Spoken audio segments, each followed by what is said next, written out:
إن الدين عند الله الإسلام. الحمد لله رب العالمين، والصلاة والسلام على سيد الأنبياء والمرسلين وعلى آله وأصحابه أجمعين. أما بعد، فأعوذ بالله من الشيطان الرجيم. بسم الله الرحمن الرحيم. يا أيها الناس إنا خلقناكم من ذكر وأنثى وجعلناكم شعوبا وقبائل لتعارفوا إن أكرمكم عند الله أتقاكم.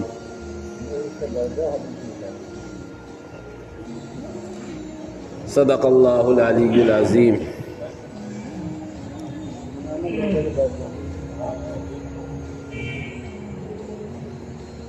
ابھی پچھلے ہفتے حج کا زمانہ گزرا ہے اور حج کر کے حاجی اب گھروں کو واپسی شروع کر دیں گے. نبی اکرم صلی اللہ علیہ وسلم نے بھی اپنی زندگی کے آخری سال میں حج کیا ہے. نبوت مل جانے کے بعد آپ نے یہی حج کیا ہے.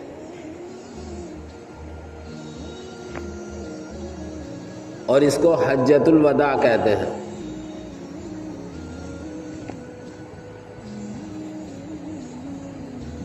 اور اس حج کرنے سے پہلے آپ علیہ الصلاۃ والسلام نے اطراف میں بھی اعلان کرایا تھا.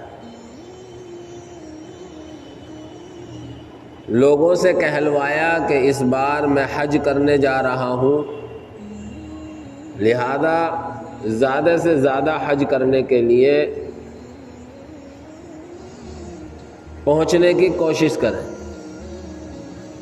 چنانچہ ہر چہار طرف سے صحابہ کرام رضوان اللہ تعالی علیہم اجمعین حج کرنے کے لیے پہنچے.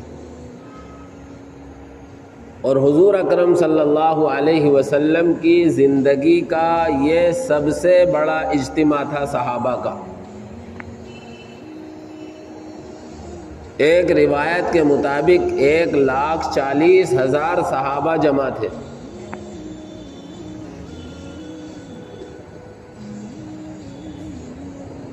اور حضور اکرم صلی اللہ علیہ وسلم کے حج پر صحابہ کو بلانے کا مقصود تھا کہ حج کے اعمال کو صحابہ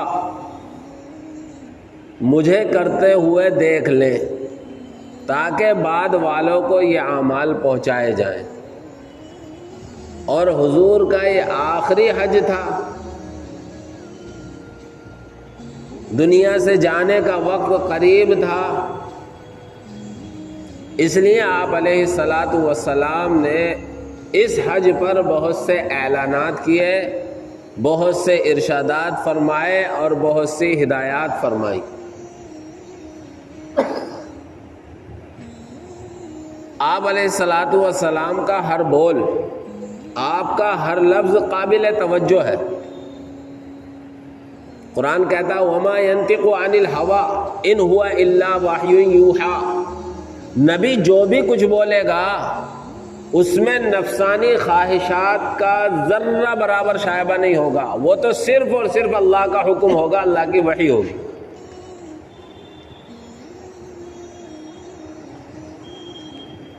تو اللہ کے نبی کا ہر لفظ، ہر بول، ہر حدیث قابل توجہ ہے. لیکن آپ علیہ الصلاۃ والسلام کی زندگی کی ساری قابل توجہ باتوں میں سے بھی علماء کرام نے کچھ خاص باتوں کو قابل اور زیادہ قابل توجہ قرار دیا. انہی باتوں میں سے ایک اہم بات حجۃ الوداع کا خطبہ ہے. نبی پاک صلی اللہ علیہ وسلم کی سیرت کی کتابوں میں حجۃ الوداع کو اور خطبہ حجۃ الوداع کو خاص طور سے بڑی اہمیت کے ساتھ ذکر کیا گیا. اور اس کی وجہ یہ ہے کہ نبی پاک صلی اللہ علیہ وسلم اب دنیا سے تشریف لے جانے والے ہیں، خاص خاص احکامات اور خاص خاص اعلانات آپ علیہ الصلاۃ والسلام نے کیے۔ چنانچہ آپ علیہ الصلاۃ والسلام حج کرنے گئے ہیں تو آپ نے ایک خطبہ تو عرفات میں دیا ہے، جو آپ علیہ الصلاۃ والسلام کے خطبے کے بعد سے آج تک سنت رسول کے طور پر وہ خطبہ جاری ہو گیا۔ ایک حاجیوں کا امیر ہوتا ہے اور وہ امیر خطبہ دیتا ہے اور وہ نماز پڑھاتا ہے عرفات میں۔ یہ آپ علیہ الصلاۃ والسلام کی سنت ہے، سب سے پہلے آپ علیہ الصلاۃ والسلام نے عرفات میں خطبہ دیا، اور یہاں خاص طور سے خاندان قریش کے ایک رسم، ایک زمانے جاہلیت کی رواج کو توڑا ہے۔ قریش خاندان مکہ کا بڑا خاندان تھا، اور مکہ کے باقی لوگوں پر نہیں بلکہ جزیرۃ العرب کے تمام لوگوں پر یہ اپنی دھاک جمائے ہوئے تھا، ہر ایک ان کو عزت و احترام کی نگاہ سے دیکھا کرتا تھا۔ تو انہوں نے اپنے لیے ایک خاندانی شرافت قائم کر لی تھی جو کہ غلط تھی، کہ یہ حدود حرم سے باہر نہیں جایا کرتے تھے، مینا سے عرفات نہیں جایا کرتے تھے۔ عرفات کا کچھ حصہ حرم سے ملا ہوا ہے، وہاں تک گئے اور واپس آ گئے کہ ہم تو بڑے ہیں، ہم خاندان قریش سے تعلق رکھتے ہیں، یہ تو ہمارا اعزاز۔ سب سے پہلے اللہ کے نبی صلی اللہ علیہ وسلم اپنے حجۃ الوداع میں عرفات پہنچے ہیں، اور خاندان قریش کی جو زمانے جاہلیت کی رسم تھی اور اپنے لیے جو وہ قابل فخر چیز سمجھا کرتے تھے، نبی پاک صلی اللہ علیہ وسلم نے اسے ختم فرمایا کہ یہ کوئی قابل فخر چیز نہیں ہے۔ آپ عرفات گئے اور عرفات میں آپ نے خطبہ دیا۔ قرآن نے بھی حکم دیا ہے کہ جب تم مینا سے جاؤ تو عرفات تک جاؤ، پھر عرفات سے واپس آؤ۔ اب رہتی دنیا تک کے لیے اللہ تبارک و تعالی نے نبی پاک صلی اللہ علیہ وسلم کی اس سنت کو جاری کر دیا، اور زمانے جاہلیت کی جو قریش کی رسم تھی اس کو ختم کی۔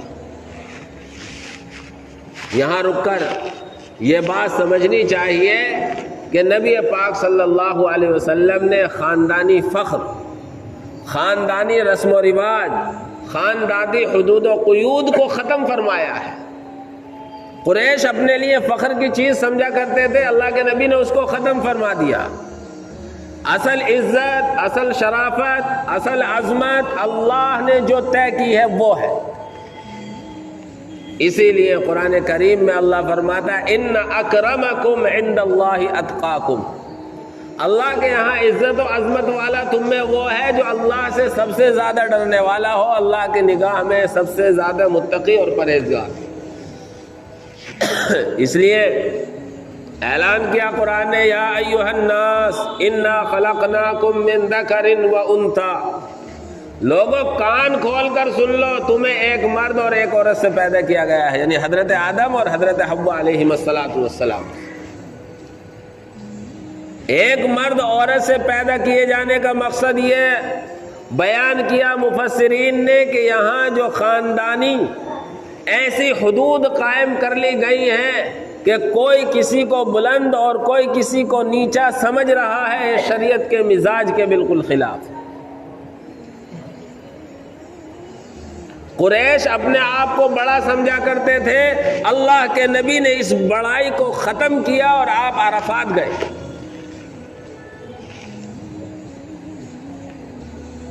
وَجَعَلْنَاكُمْ شُعُوبًا وَقَبَائِلَ، ہم نے تمہارے خاندان اور قبیلے بنائے ہیں لِتَعَارَفُوا، تاکہ تم آپس میں ایک دوسرے سے تعارف رکھو، صرف اتنا۔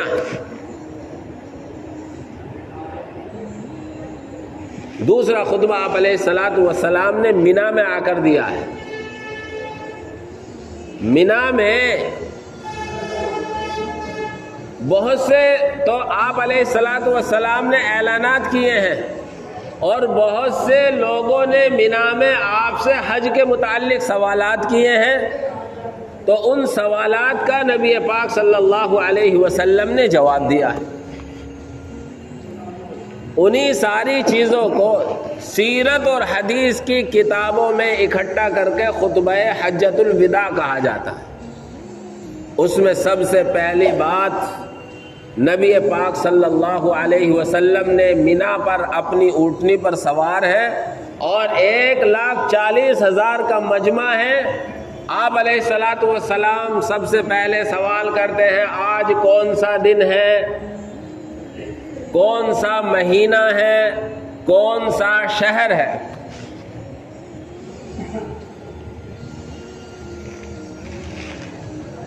بتاؤ، کون سے مہینے میں ہو آج، کون سے دن میں ہو، کون سے شہر میں ہو؟ 10 ذی الحجہ ہے۔ صحابہ نے عرض کیا، اللہ کے نبی آج کا دن محترم، اور جس مہینے میں ہے ذی الحجہ وہ محترم، اور جس شہر مکہ میں ہے وہ محترم۔ جب صحابہ کے ذہن میں یہ چیز بیٹھ گئی تو اللہ کے نبی نے فرمایا کہ آج کے بعد تمہاری جان، تمہارا مال، تمہاری عزتیں اس دن کے محترم ہونے کی طرح، اس مہینے کے محترم ہونے کی طرح اور اس شہر کے محترم ہونے کی طرح قابل احترام ہیں۔ ایک دوسرے کی جان لینا حرام، ایک دوسرے کا مال لینا حرام بغیر اس کی خوش دلی کے، اور ایک دوسرے کی عزت اچھالنا حرام۔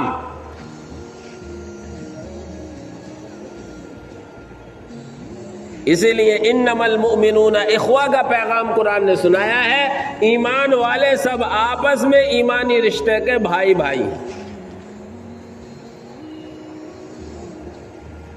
زمانے جاہلیت میں نبی پاک صلی اللہ علیہ وسلم کے دنیا میں نبوت کا اعلان کرنے سے پہلے کا حال یہ تھا کہ آپس میں ایک دوسرے کے خون کے پیاسے تھے لوگ، آپس میں ایک دوسرے کی عزتوں کے پیاسے لٹیرے تھے، آپس میں ایک دوسرے کے مال کو ہڑپ کرنے کے لیے تیار تھے، اور آپس میں خاندانی چپقلش تو ایسی تھی۔ ایک جنگ بواس کے نام سے ہے، 120 سال چلی، اور وہ کیسے چلی؟ بہت چھوٹی سی بات پر۔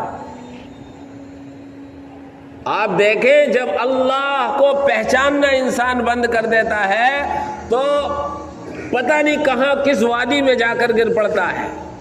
سیرت کی کتابوں میں لکھا ہے، حدیث میں ہے کہ جنگ بواس جو 120 سال چلی اور سینکڑوں جانیں گئیں، صرف اتنی سی بات پر شروع ہوئی تھی کہ ایک کبوتر نے ایک کے گھر میں گھونسلہ رکھ کر اس کے پیڑ پر انڈے دے دیے تھے، دوسرے گھر والے نے، دوسرے خاندان والے نے اس کبوتر کے گھونسلے کو بھی توڑ دیا اور انڈوں کو بھی توڑ دیا۔ اب جس کے پیڑ پر یہ گھونسلہ تھا اور یہ انڈے تھے، اس نے اس میں اپنی بے عزتی سمجھی، اپنی ناک کا سوال سمجھا۔ واہ، میرے گھر میں میرے پیڑ پر کبوتر کا گھونسلہ اور کبوتر کے گھونسلے میں انڈے، اور ان کو کوئی غیر آ کر توڑ دے، یہ میری ناک کیسے جھک جائے گی؟ اس نے موقع پا کر اس کو مار دیا، اور پھر یہ جنگ ایسی چھڑی کہ ایک قبیلے والا دوسرے قبیلے والے کو بدلہ لینے کے لیے وصیت اور تاکید کر رہا ہے، اور ایسا نہیں تھا جس نے مارا تھا اسی کو مارا جائے، بلکہ ایک خاندان دوسرے خاندان والے کے جو قبضے میں آ جائے اسی کی جان لے لی جاتی تھی۔ اس طریقے سے 120 سال تک یہ جنگ بواس چلتی رہی۔ اللہ کے نبی صلی اللہ علیہ وسلم نے ایک اعلان یہ کیا کہ آج کے بعد زمانہ جاہلیت میں جس سے بھی جس کا خون ہوا ہے کل عدم، یعنی آئندہ کوئی خون کا بدلہ زمانہ جاہلیت کے نہیں لے گا۔ اب زمانہ جاہلیت ختم، دور اسلام شروع ہو گیا، اب سب کام اسلام کے نظام کے مطابق عدل و انصاف سے پورے ہوں گے۔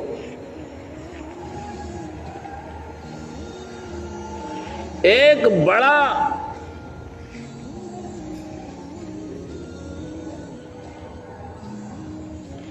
مرض عربوں میں یہ تھا، ساہوکاری کا نظام تھا، لوگ اپنا مال سود پر دیا کرتے تھے اور غریبوں کا خون چوسا کرتے تھے،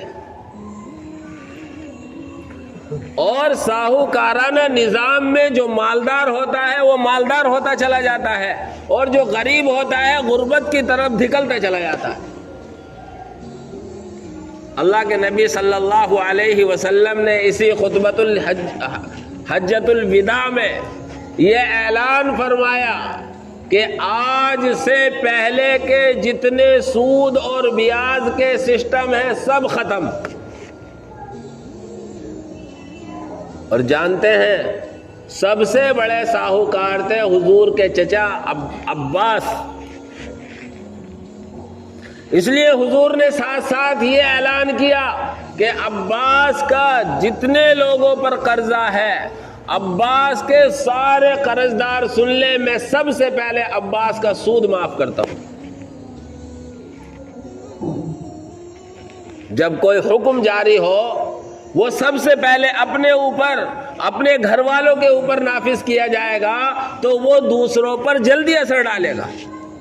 اس لیے حضرت عباس رضی اللہ تعالی عنہ کی طرف سے خود حضور نے اعلان کیا کہ عباس کا جتنے لوگوں پر قرضہ ہے ان کا سود معاف، لہذا جو اصل مال ہے وہ دے، سود کا کوئی مطالبہ نہ کرے اور سود کوئی نہ دے۔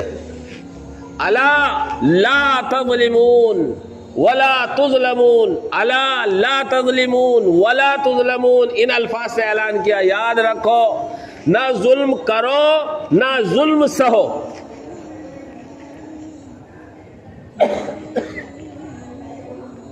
تمام لوگوں کے سود معاف ہوئے اور جو قرض دار تھے اصل قرضہ انہوں نے معاف کیا۔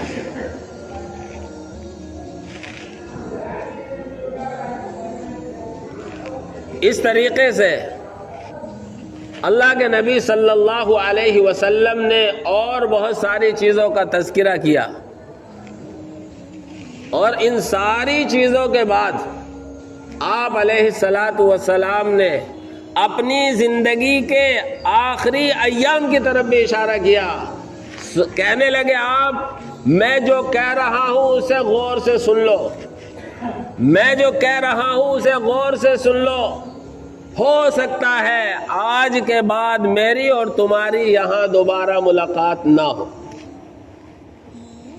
اسی وقت منا میں ایک روایت کے مطابق جو سورہ اذا جاء نصر اللہ والفتح ورأیت الناس يدخلون فی دین اللہ افواجا فسبح بحمد ربک واستغفرہ انہ کان توابا نازل ہوئی، اور منا ہی میں ایک دوسری آیت الیوم اکملت لکم دینکم واتممت علیکم نعمتی ورضیت لکم الاسلام دینا نازل ہوئی۔ پہلی آیت میں تو اس بات کا تذکرہ کر دیا گیا کہ اب اللہ کے نبی صلی اللہ علیہ وسلم کے دنیا سے جانے کا زمانہ قریب آ گیا، اب آپ علیہ الصلاۃ والسلام زیادہ دن دنیا میں نہیں رہیں گے، اور دوسری آیت میں اس بات کی طرف اشارہ کر دیا کہ مسلمانوں آج تمہارا دین تمہارے لیے کامل اور مکمل کر دیا گیا۔ اب نبی پاک صلی اللہ علیہ وسلم نے جو چیزیں بیان کرنی تھیں وہ آپ کے سامنے بیان کر دیں، اور آپ علیہ الصلاۃ والسلام نے پھر یہ کہا کہ سنو، جو ذمہ داری مجھے دی گئی تھی حل بلغتو، کیا میں نے تمہیں پہنچا دی؟ صحابہ کرام رضوان اللہ علیہم اجمعین نے سب نے کہا اے اللہ کے نبی آپ نے پہنچائی ہی نہیں بلکہ حق ادا کر دیا، ادیت الامانۃ ونصحت الامہ۔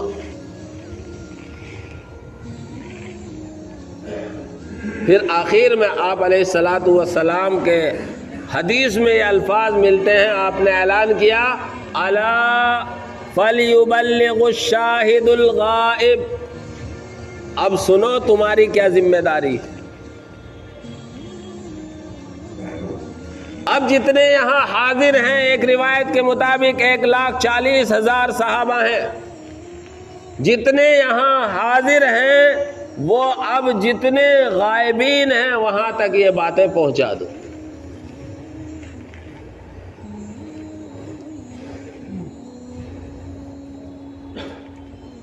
اس کے بعد اللہ کے نبی صلی اللہ علیہ وسلم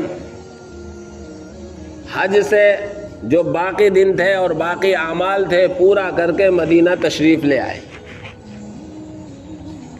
حج کے بعد محرم کا مہینہ شروع ہوتا ہے، محرم پھر صفر اور ربیع الاول میں آپ علیہ الصلاۃ والسلام کا وصال ہو گیا۔ آپ علیہ الصلاۃ والسلام نے اپنے آخری حج میں جن بہت ساری باتوں کا تذکرہ کیا، ان میں سے اپنے نوکروں کے ساتھ، اپنے مزدوروں کے ساتھ حسن سلوک کا بھی تذکرہ کیا ہے، اللہ تبارک و تعالیٰ کے حقوق کے ادا کرنے کا بھی تذکرہ کیا ہے، اور آخر میں ایک یہ بات ارشاد فرمائی، کان کھول کر سن لو، شیطان مایوس ہو گیا ہے اب کہ یہاں حجاز مقدس میں بت پرستی ہو۔ ایس الشیطان ان یعبدہ المصلون، کہ اب بت پرستی سے شیطان مایوس ہو گیا ہے، لیکن آپس میں مسلمانوں کو جنگ و جدال پر، برائیوں پر اکسانا اس کا اب بھی جاری رہے گا۔ چنانچہ شیطان کسی نہ کسی شکل میں آ کر مسلمانوں کو آپس میں بھی لڑاتا ہے اور غیروں کو بھی مسلمانوں پر اکساتا ہے، لیکن آپ علیہ الصلاۃ والسلام کی ایک ان آخری باتوں میں یہ ہے کہ میں تمہارے پاس، تمہارے ساتھ ایسی دو چیزیں چھوڑ کر جا رہا ہوں جن کو تم مضبوطی سے پکڑے رہو گے تو کبھی گمراہ نہیں ہوگے۔ ایک اللہ کی کتاب یعنی قرآن کریم، اور دوسرے نبی پاک صلی اللہ علیہ وسلم کی سنت، آپ علیہ الصلاۃ والسلام کی احادیث کا مجموعہ۔ کوئی بھی عمل، کسی طرح کا بھی کوئی کام ہے، اگر اللہ کی کتاب اور رسول اللہ کی حدیث میں ملتا ہے اسے کر جاؤ، اور اگر کوئی کام اللہ کی کتاب رسول اللہ کی حدیث میں نہیں ملتا ہے اس سے دور رہو۔